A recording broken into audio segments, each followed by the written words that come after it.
Hello again, this is Becca with Amazing Paper Grace, and today what I wanted to show you was how to make a triangle box.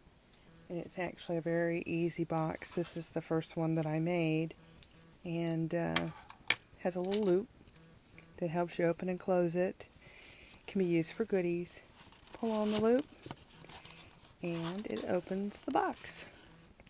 So let's get started. I'll start out by telling you the supply list. The first thing you're going to need is a piece of paper. The second thing you're going to need is a piece of ribbon. This piece of ribbon is about 9 inches long. And a second piece of ribbon, this second piece of ribbon is about 15. Once you're used to making the box, of course, you'll embellish it your own way using things in your studio.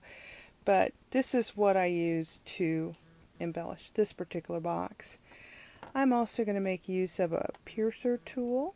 I may need my scissors, so I have them handy.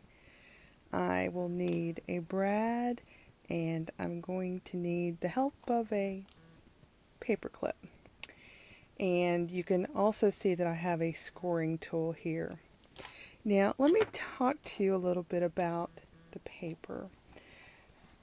My recommendation is the first time that you make the triangle box that you would make it with a typewriter weight paper. It goes together very easily. With typewriter weight paper you will be able to get very sharp creases and it'll look beautiful. If you do use the typewriter weight paper, you can make the box with your hands. If you're going to make it with cardstock, it is very easy to mangle the box, so I recommend using some kind of scorer tool. I'm using a score pal, and it just helps the lines to be crisper so that you don't have to handle the paper too much. So to get started, we use a piece of paper. The paper that you use for the triangle box is always going to be rectangular in shape. It will be long. It will never be square. If it were square, the box won't work out. And the way that I'm going to give you directions, it'll allow you to make the box never even knowing what the size is. You can have a piece of rectangular paper that you don't know the dimensions on as long as it's rectangular. So we're going to start out by making some score lines. We're going to turn the paper so that it's got a tall orientation, and what we want to do is we want to score the paper into thirds. Now if you're doing this with your hand, you could simply fold it in thirds. Since I'm using the score pal and I know that the piece of paper is 9 inches wide, I'm going to score at 3 6. Easy enough. And then I'm going to turn the paper and reorient it so that it's horizontal.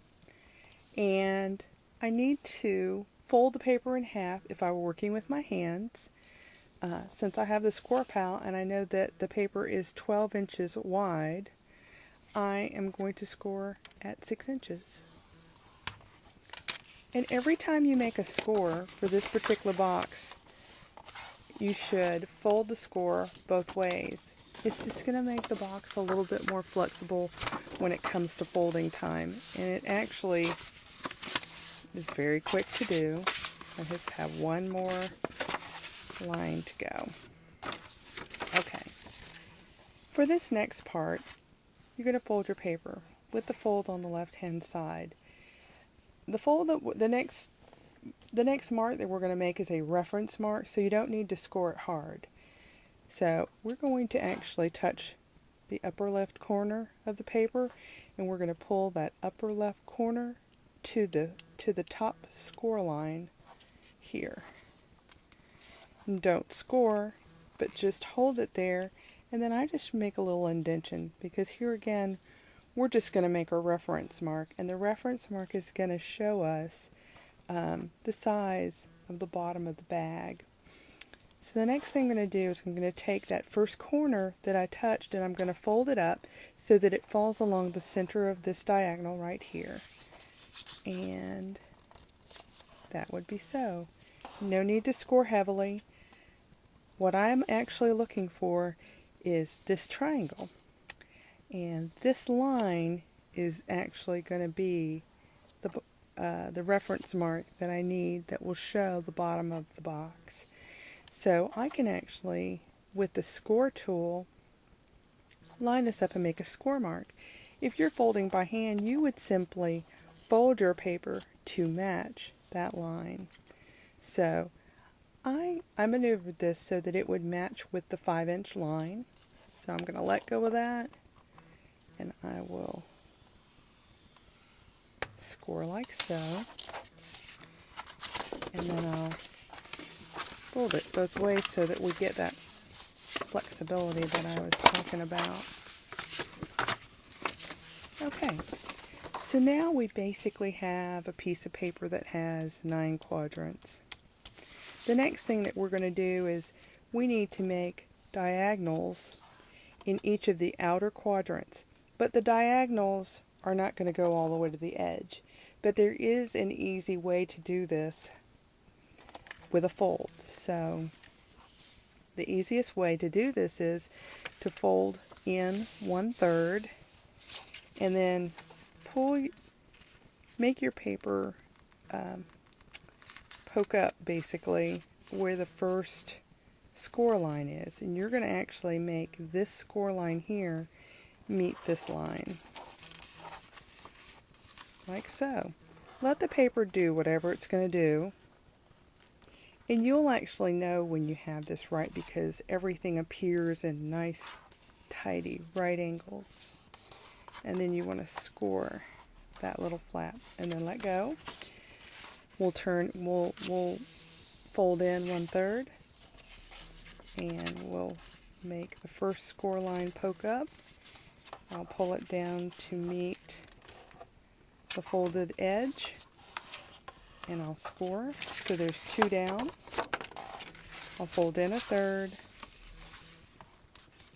make the score line, flip down to meet, and I score. And one last, I'll turn in 1/3. Again, my score line is folded up, and it very easily flips down, matches up. I have right angles here everywhere. Nice score. Okay, so basically we now have 9 quadrants and we have a cross, but there's nothing in the center. So there are 2 more lines that we can make that will make our lives easier. Where the diagonal lines end, but not exactly where they end, we're going to take and make a line. I am just going to give it just a little bit of room because several pieces of paper will fold there, and you need to just allow a little bit for the bulk. So I'll make a score line here, and I'll make a score line here, and then we'll fold it both ways. Alright, so we're basically ready to fold the box. I've decided, and we folded everything both ways, so I could choose either side of this paper for the inside or the out.